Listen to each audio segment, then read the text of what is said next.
Welcome back to Infidelity Tales Lab. We're incredibly grateful for your support. Before we begin today's tale, tell us, which city or country are you joining us from? We love connecting with our global audience.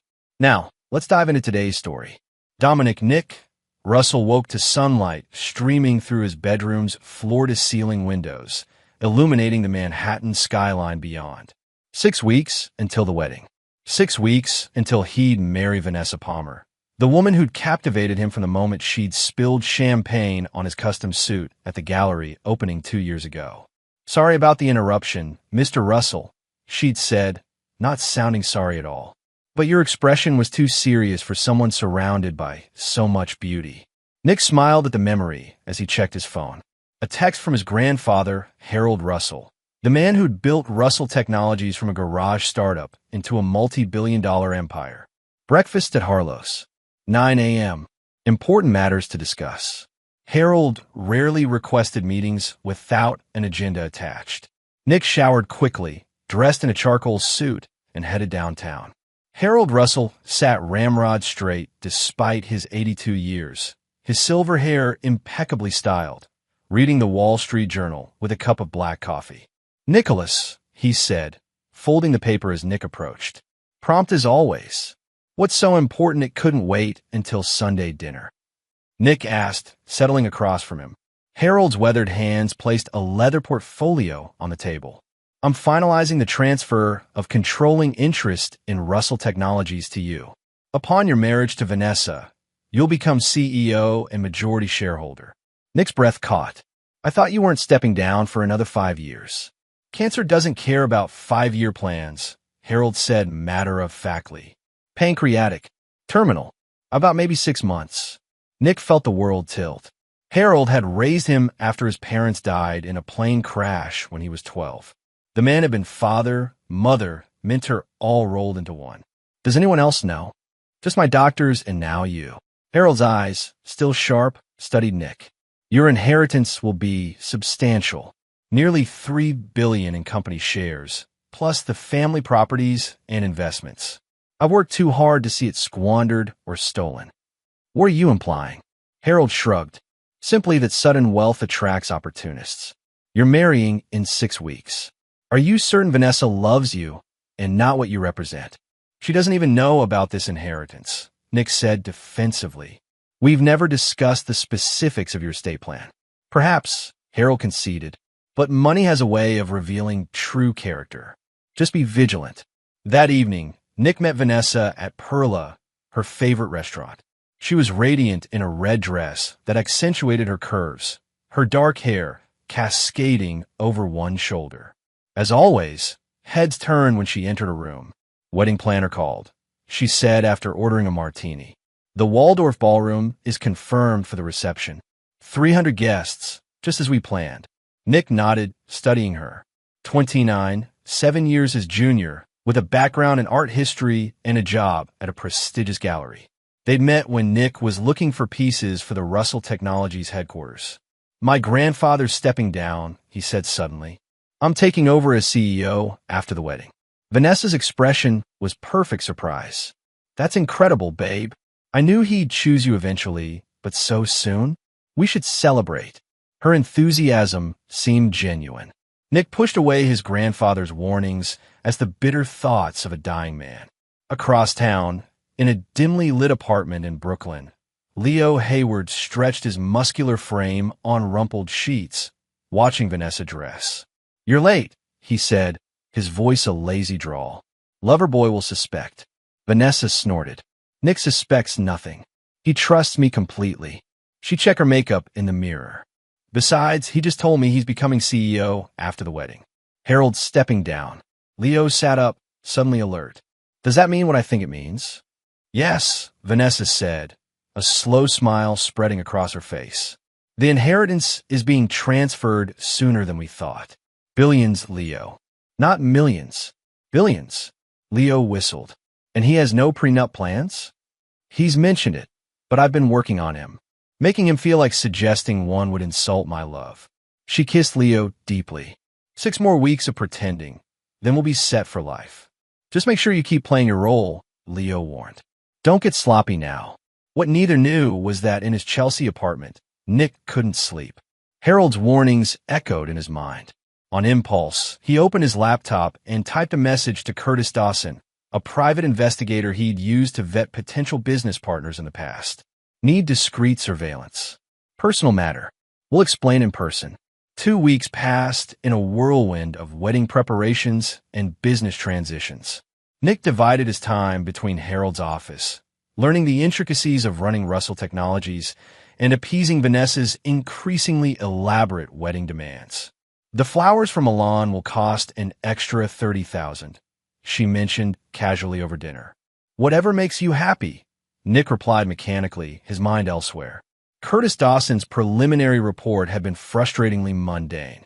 Vanessa's routine appeared normal. Gallery work, lunch with friends, yoga classes, wedding appointments. Nothing suspicious. Until today. Curtis had called that morning. She's deviating from her pattern, he'd said, taking calls in stairwells, looking over her shoulder. And yesterday, she took a cab to Brooklyn, to an address not in her contact list. Stayed for 3 hours. The address belonged to a Leonardo Hayward, 34, former investment banker with 3 restraining orders from wealthy ex-girlfriends. Nick leaned back in his office chair, staring at the ceiling. He needed more information before confronting her. Following a hunch, he called Diana Winters, the Russell family attorney. Diana, I need a favor. Can you prepare a marriage contract that appears to waive all my rights to family assets? Make it look legitimate, but ensure it wouldn't hold up in court. Nick, that's highly irregular. It's a test, Diana. One I hope fails. That evening, he presented the fake document to Vanessa. My grandfather insists, he explained apologetically. Says it's standard for the family, though I disagree. Vanessa's face showed momentary shock before smoothing into understanding. Of course, if it's important to Harold. She skimmed the document. But this seems to say you're waiving rights to family assets, not me. Nick feigned embarrassment. Harold's old-fashioned. He believes the man should demonstrate trust first. You watch her closely. I can have it rewritten if you prefer something more conventional. No, Vanessa said quickly, then softened her tone. No, that's fine. Your family, your traditions. She signed without further questions. That night, she slipped out claiming a wedding emergency meeting. Nick had Curtis follow her. She went straight to Leo Hayward's apartment. The next morning, Nick made his move. He told Vanessa he needed to travel to Boston for business. The moment she left for work, he called a locksmith and had the locks changed on their apartment.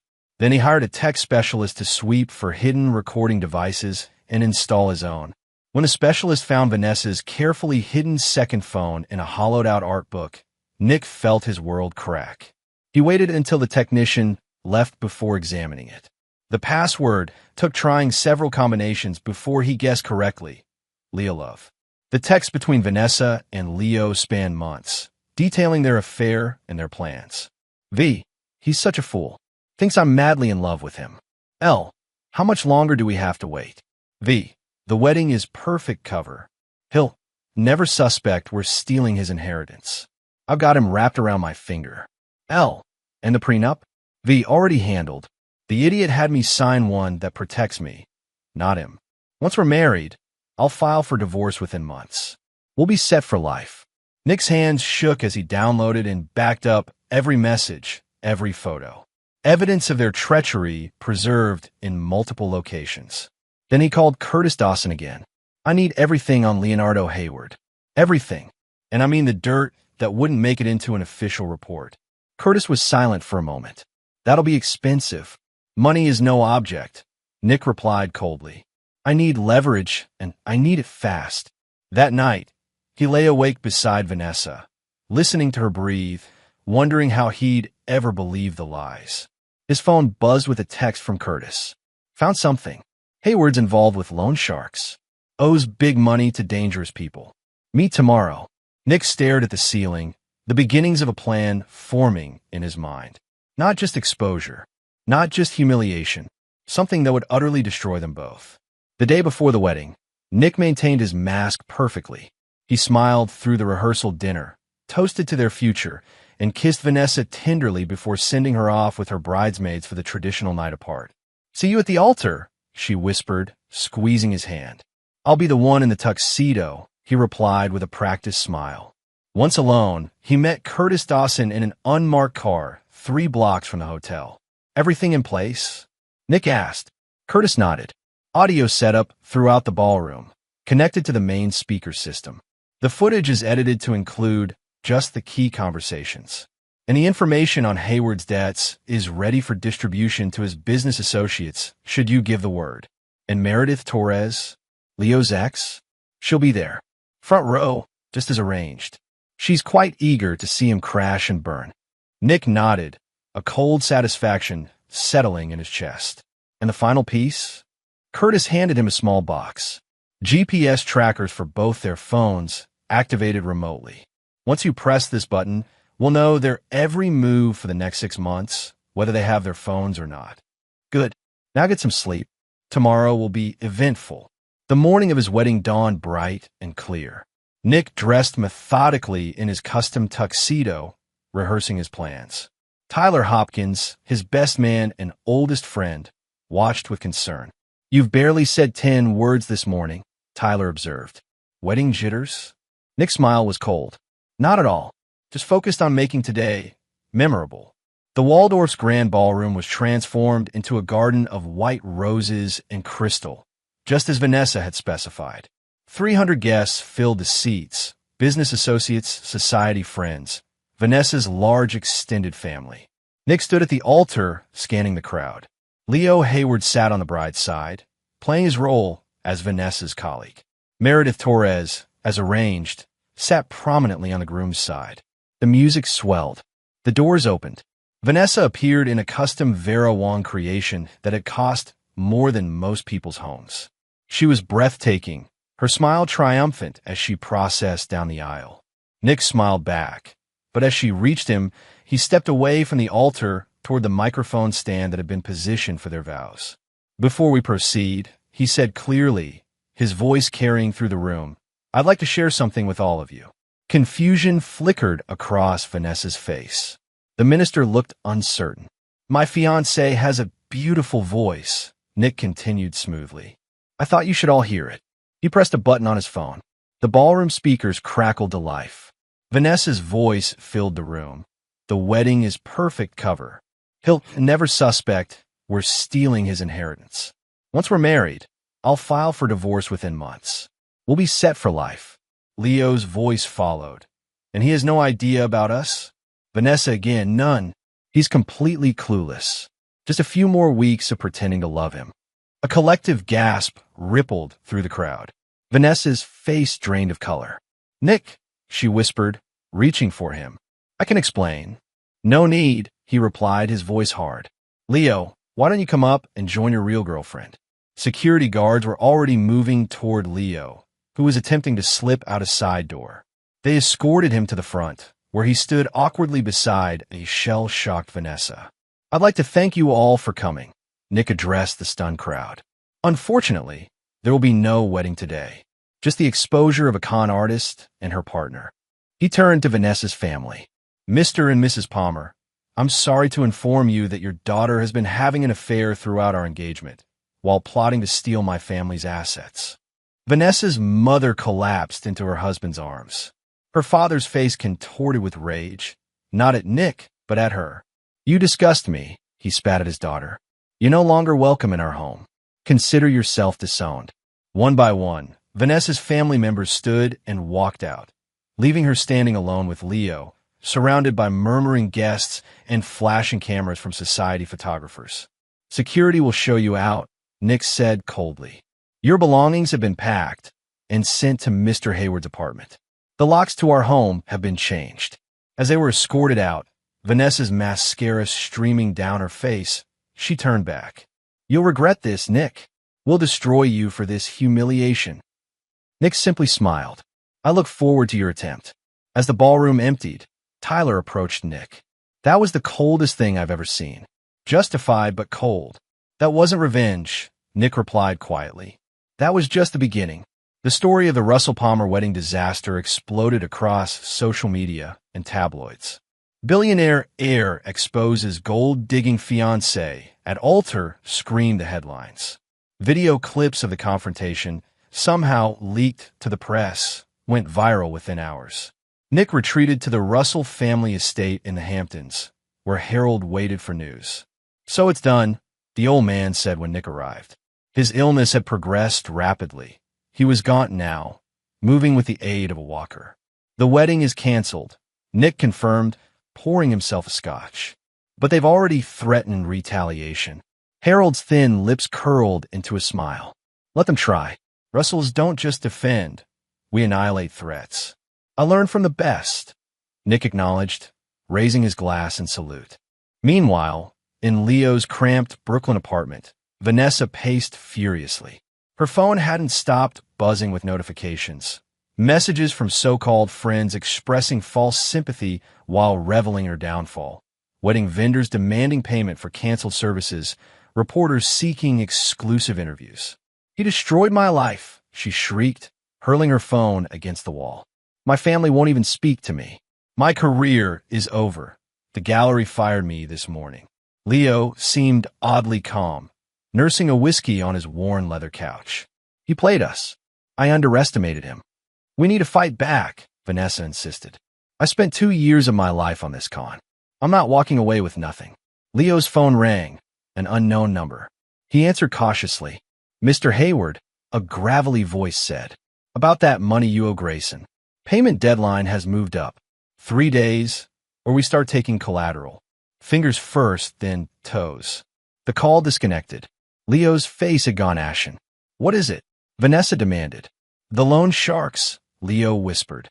"Somehow they know where I am. The deadline was supposed to be 2 months from now. How much do you owe?" 300,000. Vanessa collapsed onto the couch. "And we have maybe 20,000 between us." The doorbell rang. Both froze. Then Leo cautiously approached the door and checked the peephole. "It's a delivery guy," he said, opening the door. The courier handed over a large manila envelope and departed. Inside was a single sheet of paper with a typed message. "I've acquired your debt from Grayson. Consider it an investment in our continuing relationship. The clock is ticking." "In our son of a bitch," Leo breathed. "He bought my debt. He owns me now." Vanessa snatched the paper. "He's toying with us, making us sweat." "No, he's hunting us," Leo corrected, a new respect in his voice. The public humiliation was just the opening move. The next morning, Nick sat in the offices of Russell Technologies, reviewing security protocols with Diana Winters and the head of corporate security. "They'll target the company," Nick predicted. "It's where they think I'm most vulnerable." "We've increased cybersecurity," Diana assured him. "And we're monitoring all accounts for unusual activity." Nick nodded. "Good. Now, about the counteroffensive." His assistant interrupted with an urgent message. "Sir, there's been a break-in at your Manhattan apartment." Security footage revealed Leo Hayward forcing entry, then methodically photographing documents in Nick's home office. "Don't alert the police," Nick instructed, a smile playing at his lips. "Let's see what bait he takes." The documents were elaborate fakes, falsified accounts showing vulnerable offshore investments, fake passwords to non-existent cryptocurrency wallets, and a manufactured scandal involving Russell Technologies and insider trading. Within days, anonymous tips led SEC investigators to examine Russell Technologies' trading practices, exactly as Nick had anticipated. They took the insider trading bait, Diana reported, looking impressed despite herself. "But we're fully prepared for the investigation." "And the offshore accounts?" "Mr. Hayward attempted to access them using the passwords from your documents. Instead of finding money to steal, he triggered our trap. His devices are now compromised. We're monitoring everything, emails, texts, calls." Nick leaned back, satisfied. "Perfect. And Vanessa? She's been approaching your former business associates, offering dirt on you in exchange for financial support. No takers so far. She'll get desperate soon." Nick checked his watch. Time for the next phase. That evening, Meredith Torres, Leo's vengeful ex, accidentally encountered Vanessa at a bar. "You poor thing," Meredith said with practiced sympathy. "Leo did the same to me, you know." used me for my family's connections, then discarded me. Vanessa, several martinis in and starved for any friendly face, latched onto the conversation. Nick, Russell destroyed my life.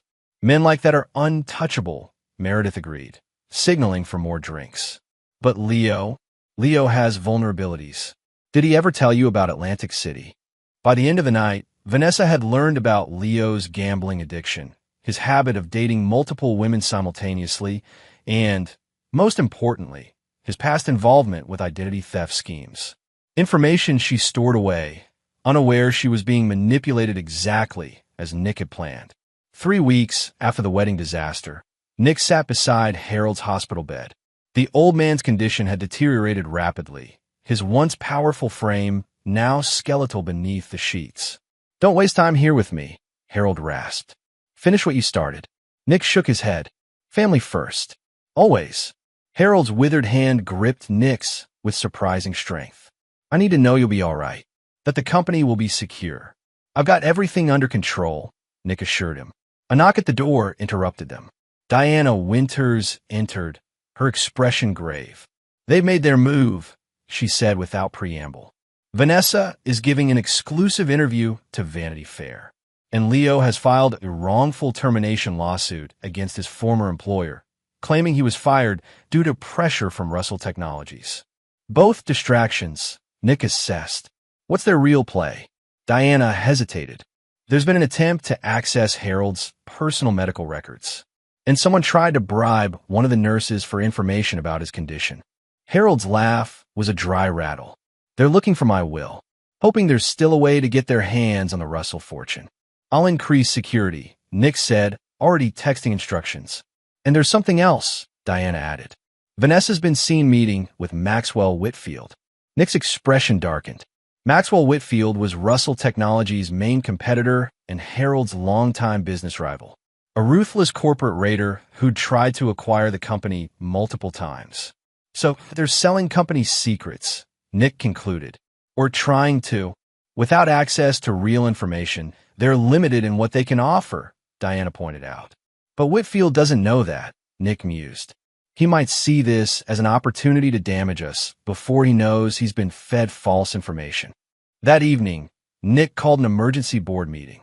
Whitfield is planning a hostile move against us, using information supplied by my ex-fiancée and her partner. The board members exchanged nervous glances. What's your strategy? Asked Patricia Montague, the longest-serving board member. Nick smiled.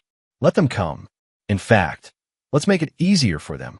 He outlined his plan, a deliberate vulnerability in their upcoming product launch, a calculated risk that would tempt Whitfield into overextending himself. As the meeting concluded, Nick's phone buzzed with a message from Curtis Dawson. Hayward's getting desperate. Met with known felons today. Planning something illegal. Need to meet. Nick frowned. Leo, turning to crime, complicated matters. It added unpredictability to an otherwise controlled situation. The next day brought another complication. Olivia Palmer, Vanessa's estranged younger sister, requested a meeting. They met at a quiet cafe in Greenwich Village.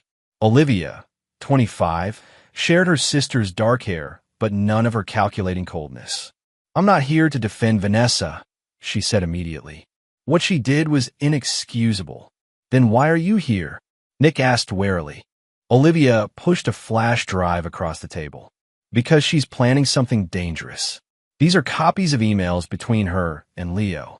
They're desperate, Nick. They need money badly, and they blame you for everything. Nick pocketed the drive. Why are you helping me? Olivia's smile was sad.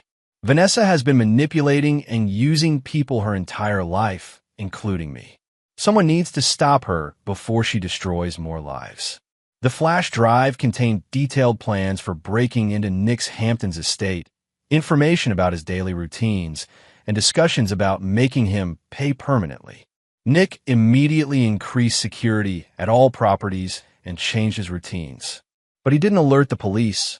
Not yet. This was an opportunity to catch them in the act, to add actual criminal charges to his revenge. What he didn't anticipate was Leo's deteriorating mental state.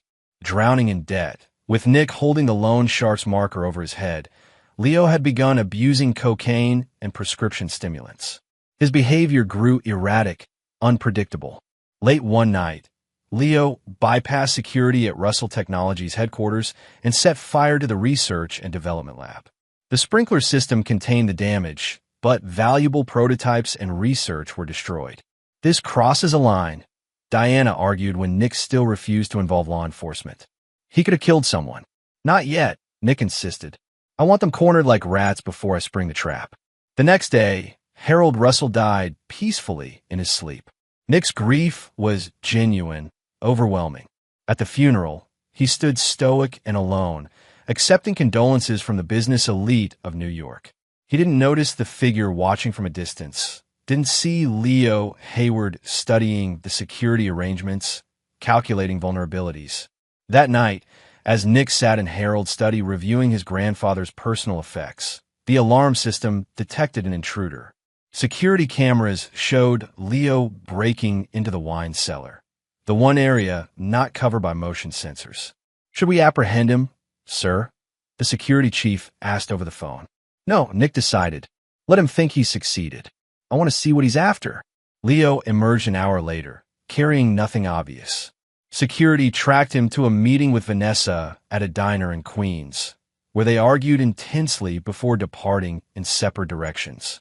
The next morning, Nick discovered what had been stolen: Harold's personal journal, containing intimate details of family history, business decisions, and potentially damaging secrets. For the first time, Nick felt a flash of genuine concern. His grandfather's journal contained information that could actually harm the company. Details of past business maneuvers that, taken out of context, could appear unethical or even illegal. Meanwhile, Vanessa had secured a position at Whitfield Enterprises through a carefully constructed fake resume. She was now positioned as an executive assistant to Maxwell Whitfield himself, with access to sensitive communications. The war had escalated beyond public humiliation. Now it threatened everything Nick had worked to protect. The headline in the Wall Street Journal hit like a thunderbolt: Russell Technologies founder accused of fraud and posthumous revelations. Excerpts from Harold's journal, selectively edited to appear damning, detailed questionable business practices from the company's early days. The article quoted anonymous sources close to the Russell family, who validated the journal's authenticity. Russell Technologies' stock plummeted. Board members called in a panic, and Maxwell Whitfield issued a public statement expressing concern about the ethical foundations of our industry's pioneers.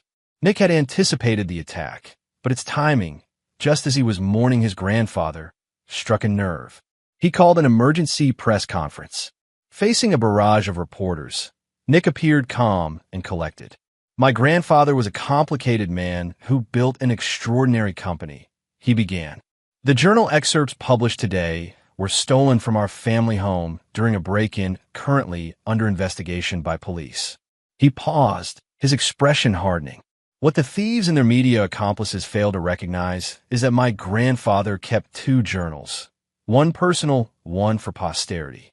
They stole the posthumous version, which Harold Russell created specifically to trap corporate spies." A murmur ran through the assembled press. The revelations about fraudulent practices were fabricated by my grandfather as a safeguard against exactly this kind of corporate espionage. "We have documentation proving these events never occurred, which our legal team is releasing to authorities." It was a masterful countermove, one that Nick and Harold had conceived together during the old man's final days. The real journal remained safely locked in the Russell family vault. By evening, Russell Technologies' stock had rebounded. Maxwell Whitfield was facing questions about his company's involvement in the publishing of stolen property. And in Brooklyn, Leo and Vanessa watched their scheme collapse. "He outplayed us again," Leo snarled, pacing Leo's apartment. "We need something bigger, something he can't spin." Vanessa sat eerily still. "I think I know what to do. We need to target what he truly values." "The company?" "No. His reputation, his self-image as the righteous victim." Her smile was chilling. "We need to make him reveal his true nature." Their opportunity came sooner than expected. Russell Technologies' annual charity gala, the first under Nick's leadership, was scheduled for the following weekend. A high-profile event attended by New York's elite, with extensive press coverage.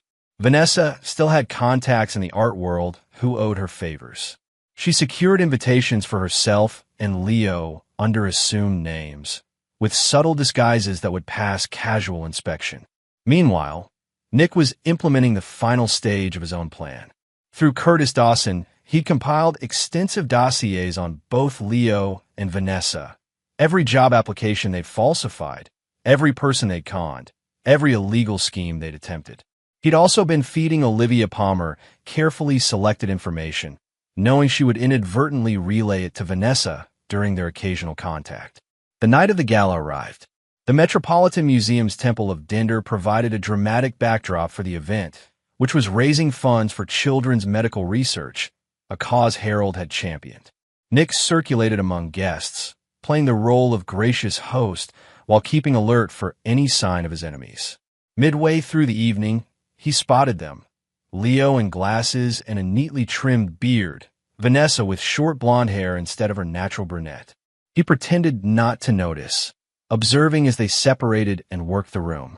Leo headed toward the secure area where the charity auction items were displayed, while Vanessa moved toward the stage where Nick would soon deliver his address. Nick adjusted his plan accordingly. He ordered security to allow Leo access to the auction area, but to record his every move. Meanwhile, he approached the stage slightly earlier than scheduled.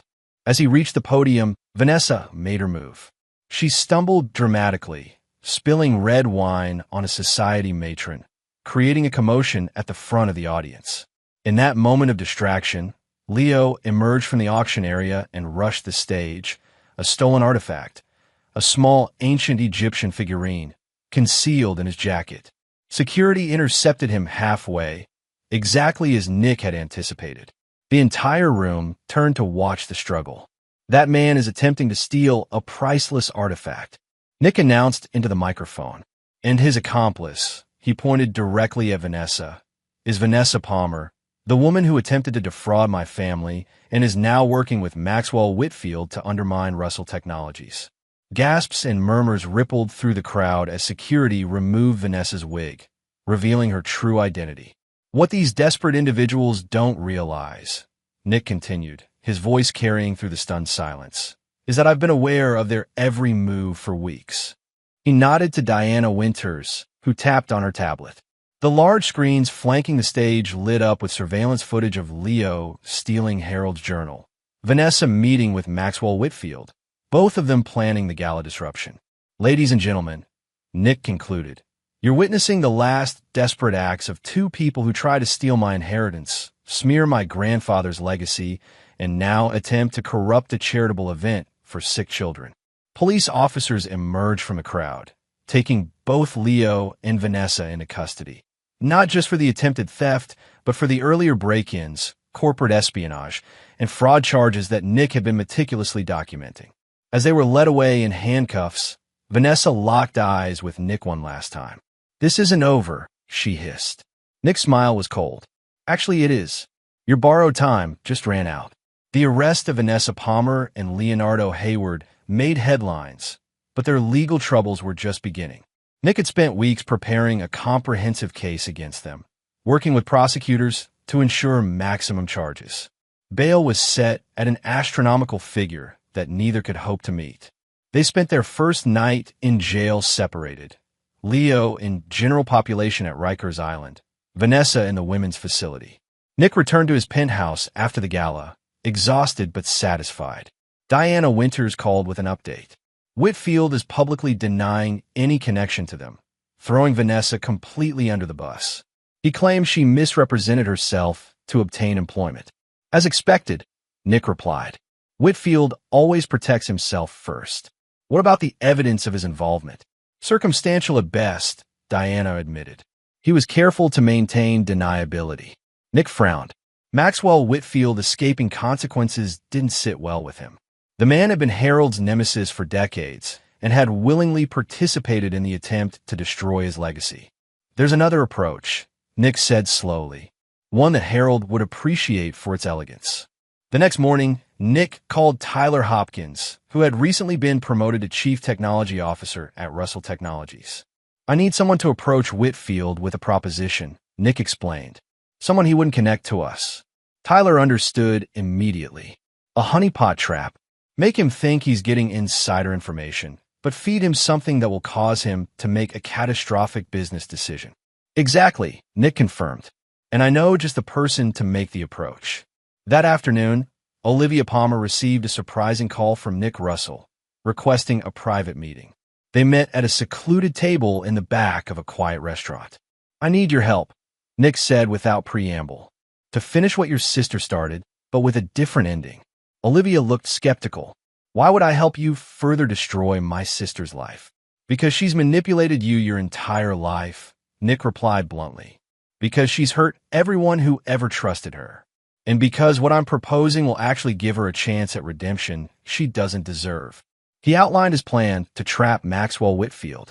Olivia would approach him claiming to have access to Russell Technologies' upcoming product designs, specifically a breakthrough in quantum computing that would revolutionize the industry. "Why me?" Olivia asked. "Because you look enough like Vanessa to trigger his interest, but different enough that he won't immediately suspect a trap. And because you have a legitimate reason to want revenge against both me and your sister." Olivia considered this. "What's in it for Vanessa and Leo? If Whitfield takes the bait and commits corporate espionage, I'll have leverage. Enough to potentially reduce their sentences in exchange for testimony against him." "So you're offering them a way out?" Olivia sounded incredulous. "After everything they did?" Nick's smile was cold. "A limited way out. They'll still face consequences, just not the maximum possible punishment." What Nick didn't share was his true endgame. While Olivia was distracting Whitfield with false quantum computing plans, Nick would be executing a carefully orchestrated hostile takeover of Whitfield Enterprises, using capital from Harold's personal fortune and leveraging the temporary stock destabilization that would occur when Whitfield pursued the fake technology. Meanwhile, Leo and Vanessa were discovering the harsh realities of incarceration. Leo, with his history of financial crimes, found himself a target for both inmates and guards. Vanessa, isolated in the women's facility, received word that her family had hired an attorney, not to defend her, but to ensure she received no inheritance or support. 3 days into their incarceration, both received unexpected visitors. Curtis Dawson visited Leo, while Diana Winters met with Vanessa. The message was the same: cooperate with the prosecution against Whitfield, testify about his involvement in the corporate espionage scheme, and sentences could be reduced. Refuse, and the full weight of multiple felony charges would ensure they spent a decade or more in prison. "Why would Nick offer us any kind of deal?" Vanessa asked suspiciously. Diana's smile was thin. "Mr. Russell's primary target has always been Whitfield. Your unfortunate involvement with him made you collateral damage." This, of course, was misdirection. Nick wanted them to believe they were being used as pawns against Whitfield, rather than recognizing they were still the primary targets of his revenge. Both agreed to cooperate, seeing it as their only pathway to a reduced sentence. What they didn't realize was that their cooperation was feeding a much larger scheme, one that would ensure they implicated themselves even further while giving Nick everything he needed to destroy Whitfield Enterprises. Olivia Palmer played her role perfectly. Approaching Whitfield at an industry conference, she hinted at access to proprietary Russell Technologies information, something my sister mentioned before everything fell apart. Whitfield, initially cautious, couldn't resist the temptation. He arranged a private meeting where Olivia shared carefully crafted documents detailing a non-existent quantum computing breakthrough. "Russell's planning to announce this next quarter," she explained. "It's going to make current encryption methods obsolete." Whitfield took the bait completely. Within days, he had diverted massive resources toward developing competing quantum technology, making risky acquisitions of specialized firms, and leveraging his company heavily on the promise of beating Russell Technologies to market. Meanwhile, Nick moved pieces strategically around the corporate chessboard. Russell Technologies quietly acquired significant shares in Whitfield's overextended suppliers. They filed patents that would block Whitfield's development path. And most critically, they prepared their actual breakthrough product. Not in quantum computing, but in a completely different sector that Whitfield had neglected while chasing the phantom technology. When Leo and Vanessa provided their sworn testimony about Whitfield's involvement in corporate espionage, they unwittingly confirmed details that perfectly aligned with Nick's narrative. Every statement they made strengthened his position for the coming corporate war. As the plan accelerated, Nick received unexpected news. Maxwell Whitfield was pursuing a merger with Asian technology giant Nakamura Corp., a desperate move to secure funding for his quantum computing pursuit. Nick immediately called Hideo Nakamura, the founder's grandson and current CEO. The two had a cordial relationship built on mutual respect. "Whitfield is trying to sell you technology that doesn't exist," Nick explained bluntly. "He's been misled by false information as part of a complex sting operation that will soon become public." Nakamura, always careful, asked for proof. Nick provided select evidence from Leo and Vanessa's testimony, along with forensic financial analysis showing Whitfield's increasingly desperate financial maneuvers. The merger talks collapsed overnight. Whitfield Enterprises' stock plummeted 30% in a single day, and Nick prepared to deliver the final blow. The hearing for Leo and Vanessa's plea deals was scheduled for a Tuesday morning in federal court. Both expected reduced sentences in exchange for their cooperation against Maxwell Whitfield. Both were about to be severely disappointed. Nick sat in the back of the courtroom, watching as they were brought in wearing orange jumpsuits, handcuffed and looking considerably less polished than during their scheming days. The prosecutor, Jennifer Reyes, stood to address the judge. "Your Honor, in light of new evidence, the government is withdrawing the previously discussed plea arrangements." Both defendants looked stunned. Their attorneys immediately objected. "New evidence has emerged," Reyes continued, demonstrating that the defendants perjured themselves in their testimony against Maxwell Whitfield. The conspiracy they described was, in fact, orchestrated entirely by themselves, with no participation from Mr. Whitfield. The judge frowned. "What evidence?" Reyes presented a flash drive. Recordings of the defendants discussing their plan to frame Mr. Whitfield, secretly recorded by Ms. Palmer's sister, Olivia, who was working with authorities. It was a masterful reversal. Nick had never intended to reduce their sentences. That promise was merely to extract testimony that, when proven false, would compound their charges with perjury and obstruction of justice. Olivia Palmer hadn't been recording for the authorities. She'd been recording for Nick. And she'd captured exactly what he needed to ensure maximum sentences for both Vanessa and Leo. As the implications became clear, Vanessa turned in her seat, scanning the courtroom until she spotted Nick. The look of pure hatred on her face was met with a slight, satisfied smile. The judge denied bail reconsideration. Both were returned to jail to await trial on expanded charges. Their attorneys, sensing disaster, began pressuring them to accept whatever plea the prosecution might still offer. Outside the courthouse, Nick met briefly with Olivia. "You never intended to help them at all," she observed, not sounding particularly upset by this revelation. "They never intended to honor any agreement," Nick countered. "This way, justice is actually served." Olivia nodded slowly. "What happens to Whitfield now?" Nick's expression hardened. "He faces his own reckoning." That same afternoon, Nick called an extraordinary meeting of Russell Technologies' board. He presented a bold proposition, a hostile takeover bid for the now vulnerable Whitfield Enterprises. "Whitfield stock has crashed 40% in the past week," Nick explained. "Their credit rating has been downgraded. Their Asian partnerships have collapsed. This is the opportunity my grandfather waited decades for." The board was hesitant. "It's risky," Patricia Montague pointed out. "Even weakened, Whitfield Enterprises is a major acquisition." "I'm not asking the company to take the risk alone," Nick replied. "I'm personally financing 30% of the acquisition from my inheritance.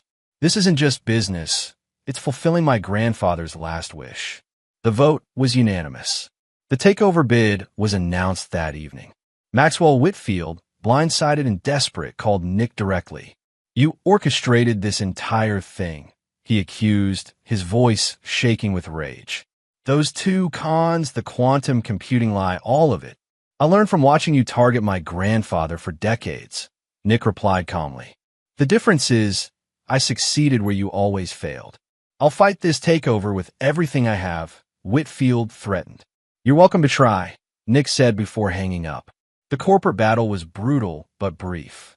Whitfield, overextended and abandoned by allies, couldn't match Russell Technologies' resources.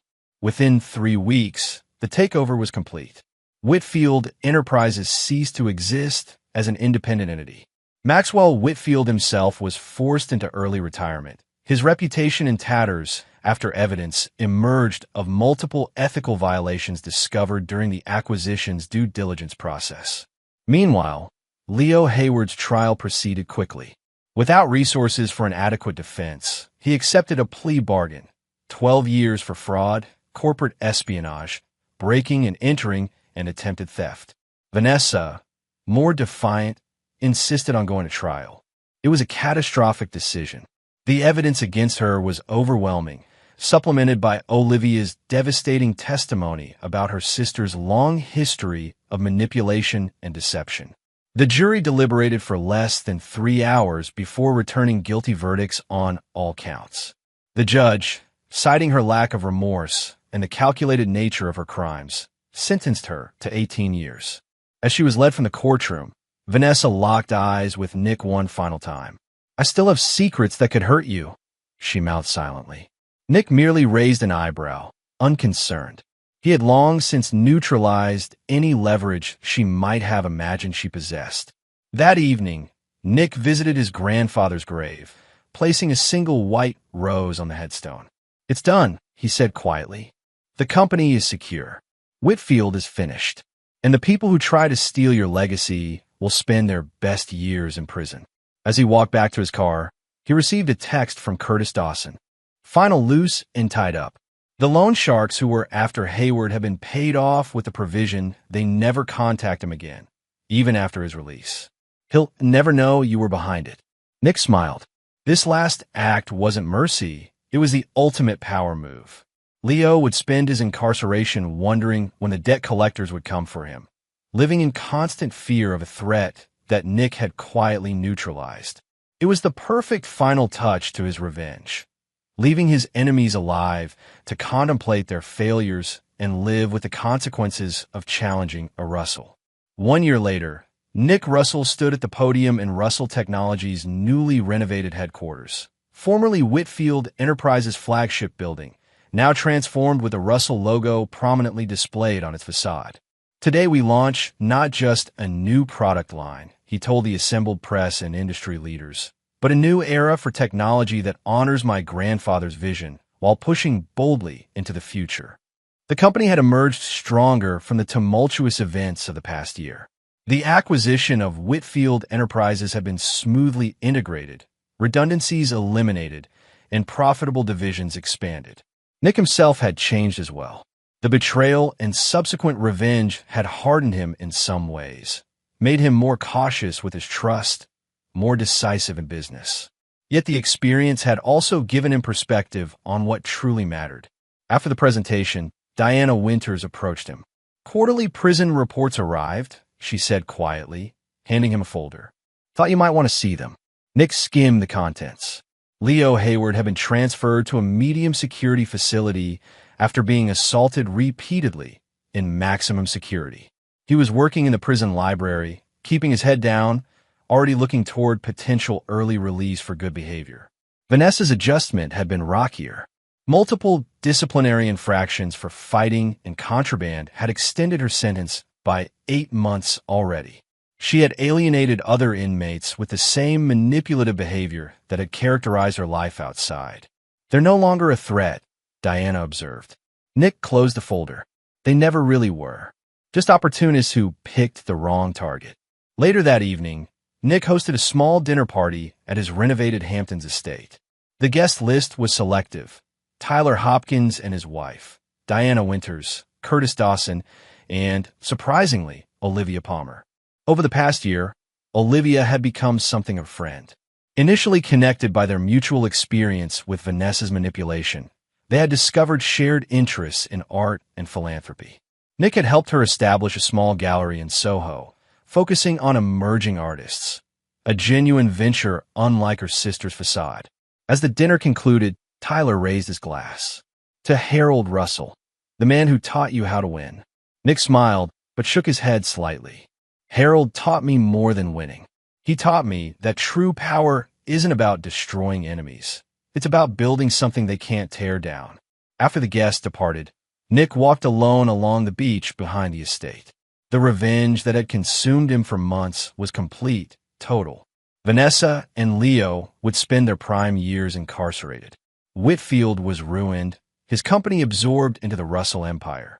Every person who had betrayed or threatened him had been methodically destroyed. Yet the victory felt different than he had imagined during those dark days following the discovery of Vanessa's betrayal. It wasn't the destruction of his enemies that brought satisfaction. It was the knowledge that he had protected what mattered: his grandfather's legacy, the company they had built, the future they had envisioned. His phone buzzed with a text from an unknown number. "I hear congratulations are in order. Impressive how you handled the Whitfield acquisition. You've become your grandfather's true heir in every sense. When you're ready for a new challenge, call me. MT." Nick smiled, recognizing Meredith Torres' initials. The woman who had helped him trap Leo by playing the vengeful ex had gone on to become a successful venture capitalist. Their paths would cross again, he was certain. As he watched the waves crash against the shore, Nick reflected on the long journey from betrayal to victory. The wedding that never happened had been a blessing in disguise, revealing Vanessa's true nature before legal ties could be established, exposing vulnerabilities in his business security, and ultimately pushing him to become the leader his grandfather had always believed he could be. A shooting star streaked across the night sky. Nick thought of his parents, of Harold, of all that had been lost and gained. The inheritance Vanessa and Leo had coveted wasn't really about money or power. It was about legacy, about building something that outlasted a single lifetime. That was the inheritance he would protect and expand. And anyone who threatened it would learn, as his enemies had, that Nicholas Russell never forgot a betrayal and never left a debt unpaid. His revenge wasn't just complete, it was perfect. And there you have it. Another story comes to an end. What did you think? I'd love to hear your thoughts in the comments below. If you enjoy this story, consider joining our community by subscribing. It means the world